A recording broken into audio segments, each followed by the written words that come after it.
Hello and welcome to Camp Wannabe. Today we are making this classic camp craft, the lanyard. Here's 3 examples of finished ones, and now I'm going to show you how to start it, how to make it, and how to end it. So the first thing you're going to need is this little metal clip. There's 3 of them in your kit. And then you're going to take 2 of the strands of the plastic string. You have 6 strands in your kit. Line up 2 of the ends and thread them through the small side of the clip. And you want to keep it, you want to get the clip right in the center so that your 4 strands are pretty even.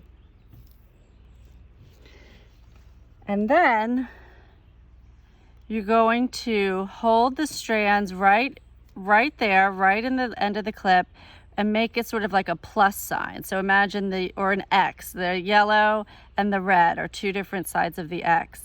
And with the strand that's on the bottom, in this case the red, we're going to flip it over. The first stitch is always the trickiest.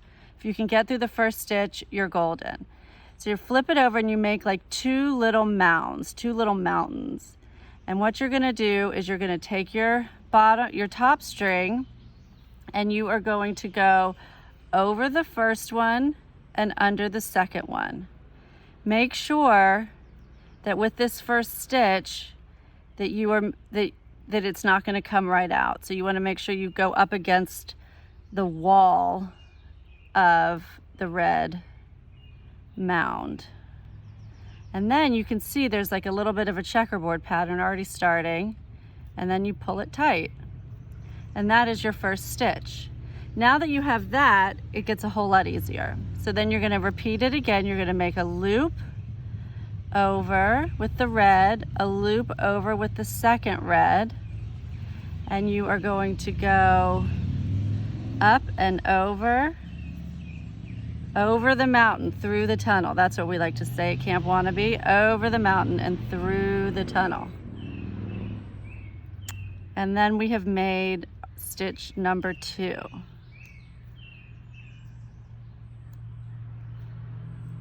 See? Okay, now we have about 8 or so stitches done. And one thing I didn't tell you is this is called the box stitch. And you always just want to make sure that you're going straight across, and you can do the loops, the mounds with either color. It doesn't matter. You always want to make sure you're just going straight across to make a square or a box.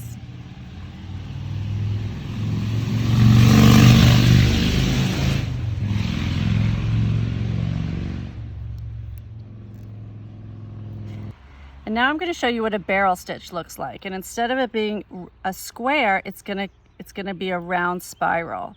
So instead of taking your strands and going straight across your square, you're going to take them diagonal. So from corner to corner. So I'm going to go from here to here. So you're going to take it diagonal and diagonal. Take your yellow strand and then do the same thing. Go up and over and under. Little twist there. Let's untwist it, and we're going to pull. You're not going to quite see that it's a barrel yet until we do a few steps. So again, I'm going diagonal, so from corner to corner, and we're going to go up and over. Sometimes with barrel stitch you find yourself twisting a little bit more because it's not straight across. Up and over and pull.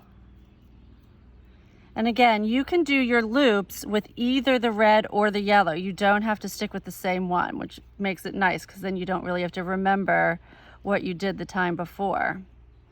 We're going over the mountain, through the tunnel,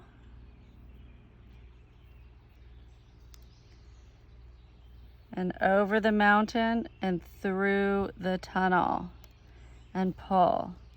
Now let's see if we can start to see the barrel starting. We can start to see it. It gives it like a little bit of a twist, like a candy cane. So I'm going to go diagonal again. And you can mix the stitches. You don't have to do all barrel on one lanyard or all box on one lanyard. You can keep switching back and forth from barrel to box, from box to barrel. You can do whatever you want. See, it's starting to twist. Okay, now I'm going to show you how to end it. And you end it the same whether you're doing barrel or box. So here you can see I did box, then barrel, then box. It's really easy to switch back and forth. To end it, you're going to act like you're making a stitch. So I'm doing my 2 loops, going over the mountain, through the tunnel, over the mountain, and through the tunnel. But I'm not going to pull them super tight. I'm going to leave it kind of loose like this. And then what you're going to do is you're going to take each strand and you're going to go under the same color and up through the center. Okay? So now I'm going to take this yellow one, I'm going to go under this yellow one and up through the center. Now I'm going to take this red one, you're going to just work all the way around, up under the red one, and through the center, and I have one left, up under the yellow one and through the center. And now you have this and you're like, that doesn't look so great, but you pull it and you kind of hold the knot really well with your thumbs and pull each strand individually. And you'll feel it in between your fingers really tightening up. This is, I find, is the best way to end it without it ever coming undone, whether it's on your keychain, on your backpack, wherever it's living. So I'm just kind of going through and pulling all the strands over and over again. And then you get this nice little knot at the end, and then you can trim it like I've trimmed these. I like to leave a little tail, but you can trim it even closer and you are all set. And that is how you make a lanyard.